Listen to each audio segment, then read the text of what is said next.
Welcome to ತರಾವರಿ cooking. ಇವತ್ತೊಂದು ಹುರುಳಿಕಾಳಿನ ರಸಂ ತೋರಿಸ್ತಾ ಇದ್ದೀನಿ. ನಾನು 1 ಕಪ್ ಅಷ್ಟಾಗುವಷ್ಟು ಹುರುಳಿಕಾಳನ್ನು ತಗೊಂಡಿದ್ದೀನಿ. ಇದನ್ನು ಚೆನ್ನಾಗಿ ತೊಳೆದು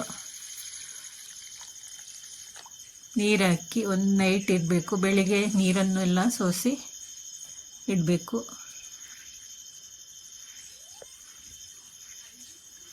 ಚೆನ್ನಾಗಿ ವಾಶ್ ಮಾಡ್ಕೊಳ್ಬೇಕು. ವಿಡಿಯೋ ನೋಡ್ತಿರುವವರು ಸಬ್ಸ್ಕ್ರೈಬ್ ಮಾಡಿಕೊಂಡು ವಾಚ್ ಮಾಡಿ. ಕೆಳಗಿರುವ ಬೆಲ್ ಐಕಾನ್ನ ಪ್ರೆಸ್ ಮಾಡಿ. ಅಲ್ಲಿ ಆಲ್ ಅಂತ ಆಪ್ಷನ್ ಇದೆ, ಅದನ್ನು ಪ್ರೆಸ್ ಮಾಡಿ. ವಿಡಿಯೋಗೆ ಸಪೋರ್ಟ್ ಮಾಡಿ. ವಿಡಿಯೋ ಇಷ್ಟ ಆದರೆ ಲೈಕ್ ಮಾಡಿ. ನೋಡಿ, ಈ ಥರ ಮೊಳಕೆ ಬಂದಿದೆ ಹುರುಳಿಕಾಳು. 2 ದಿನಕ್ಕೆಲ್ಲ ಈ ರೀತಿ ಬರುತ್ತೆ. ಬಟ್ಟೆಯಲ್ಲೇನು ಕಟ್ಟಿ ಇಡಬೇಕು ಅಂತೇನಿಲ್ಲ, ಪಾತ್ರೆಯಲ್ಲೇ ಇಟ್ಟರೆ ಸಾಕು. ಎಷ್ಟು ಚೆನ್ನಾಗಿ ಉದ್ದ ಮೊಳಕೆ ಬಂದಿದೆ. ಇದನ್ನು ನಾನು ಚೆನ್ನಾಗಿ ನೀರು ಹಾಕಿ ಬೇಯಿಸ್ಕೊಳ್ತೇನೆ. ನಾನು ಕುಕ್ಕರಲ್ಲಿ ಬೇಯಿಸಿಲ್ಲ, ಹಾಗೇ ಬೇಯಿಸಿದ್ದೀನಿ. ನೀವು ಕುಕ್ಕರಲ್ಲಿ ಬೇಕಾದರೂ ಬೇಯಿಸ್ಕೊಳ್ಬೋದು. ಈಗ ಮಸಾಲೆ ಗ್ರೈಂಡ್ ಮಾಡೋಕ್ಕೆ ಒಂದು ಟೊಮೆಟೊ ಹಣ್ಣು, ಚಿಕ್ಕ ಮೆಣಸಿನಕಾಯಿ ತಗೊಂಡಿದ್ದೇನೆ. ನೀವು ಬೇಕಾದರೆ ದೊಡ್ಡ ಮಾಮೂಲಿ ಮೆಣಸಿನಕಾಯಿಯನ್ನು ತಗೋಬೋದು. ಒಂದು 5-6 ಕಾಳು ಮೆಣಸು, ಒಂದು ಚಿಕ್ಕ ತುಂಡು ಶುಂಠಿಯನ್ನು ಸಹ ಸೇರಿಸಿಕೊಂಡಿದ್ದೇನೆ. ಒಂದು ಚಿಕ್ಕ ನಿಂಬೆಹಣ್ಣಿನ ಗಾತ್ರದ ಹುಣಸೆ ಹುಳಿಯನ್ನು ಸಹ ತಗೊಂಡು ಹಾಕಿದ್ದೇನೆ. ಕರಿ ಲೀವ್ಸನ್ನು ಸಹ ಸೇರಿಸ್ಕೊಂಡಿದ್ದೇನೆ.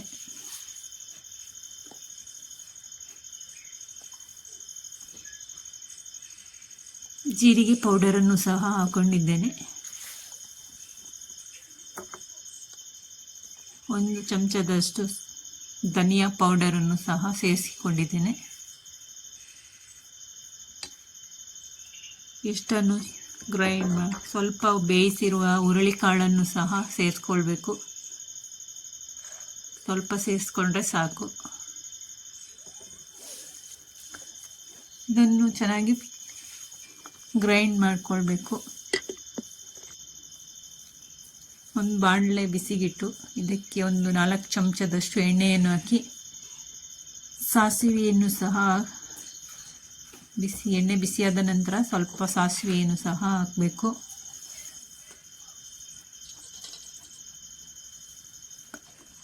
ನೀವು ಒಮ್ಮೆ ಮನೆಯಲ್ಲಿ ಈ ರೀತಿ ಟ್ರೈ ಮಾಡಿ.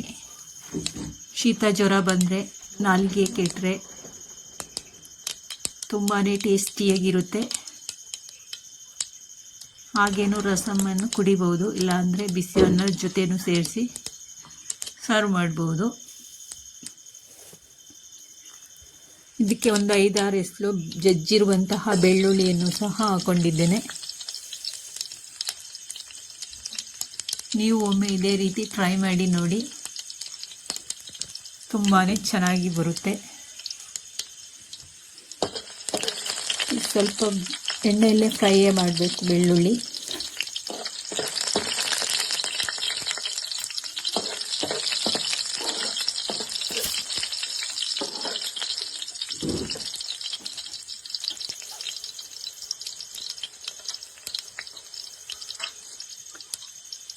ಇದಕ್ಕೆ ಕರಿಬೇವಿನ ಎಲೆಯನ್ನು ಸಹ ಸೇರಿಸಿಕೊಳ್ತೇನೆ ನಾನು.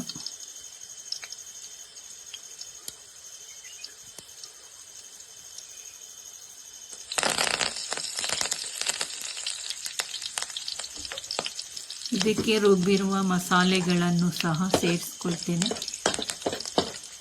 ಸ್ವಲ್ಪ ಎಣ್ಣೆಯಲ್ಲೇ ಫ್ರೈ ಮಾಡಬೇಕು.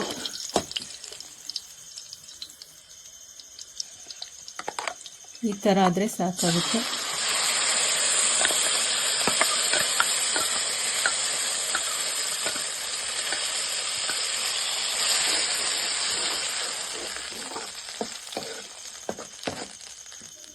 ಎಣ್ಣೆಯಲ್ಲೇ ಚೆನ್ನಾಗಿ ಬೇಯಿಸ್ಕೊಳ್ಬೇಕು ಇದನ್ನು, ಮಸಾಲೆಗಳನ್ನೆಲ್ಲ. ನಾನೇ ಮೊದಲೇ ಹುರುಳಿಕಾಳನ್ನು ಬೇಯಿಸಿಟ್ಕೊಂಡಿದ್ದೀನಿ, ಕುಕ್ಕರಿಗೆ ಹಾಕಿಲ್ಲ, ಹಾಗೆಯೇ ಬೇಯಿಸಿದ್ದೀನಿ. ಇದಕ್ಕೆ ಅರ್ಧ ಚಮಚದಷ್ಟು ಅಚ್ಚ ಖಾರದ ಪುಡಿಯನ್ನು ಸಹ ಹಾಕೊಂಡಿದ್ದೇನೆ.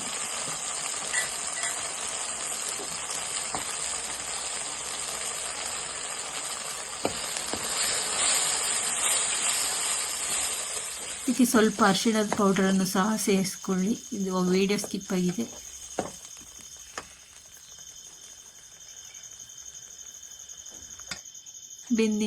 ಬೆಂದಿರುವಂತಹ ಹುರುಳಿಕಾಳು ರಸಂಗೆ ಈ ಒಗ್ಗರಣೆ ಮಾಡಿರುವಂತಹ ಮಸಾಲೆಗಳನ್ನೆಲ್ಲ ಸೇರಿಸಿ ಚೆನ್ನಾಗಿ ಕುದಿಸ್ಕೊಳ್ಬೇಕು.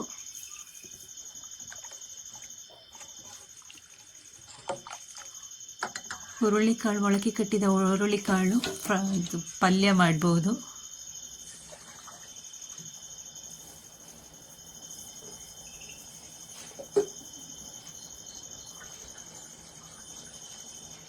ಮಕ್ಕಳಿಗೆ ಮಾಡಿಕೊಡಿ, ತುಂಬಾ ಟೇಸ್ಟಿ. ಹುರುಳಿಕಾಳು ಎಲ್ಲದಕ್ಕೂ ಒಳ್ಳೆಯದೆ. ನಾನು ಬೇಯಿಸುವಾಗಲೇ ಚಿಕ್ಕ ನೀರುಳ್ಳಿಯನ್ನು ಸಹ ಬೇಯಿಸ್ಕೊಂಡಿದ್ದೇನೆ, ಅದನ್ನು ಸಹ ಆ್ಯಡ್ ಮಾಡ್ತಾ ಇದ್ದೇನೆ ರಸಮ್ ಜೊತೆ. ನೀವು ದೊಡ್ಡ ಈರುಳ್ಳಿಯನ್ನು ಕಟ್ ಮಾಡಿ ಸಹ ಸೇರಿಸ್ಕೊಳ್ಬೋದು.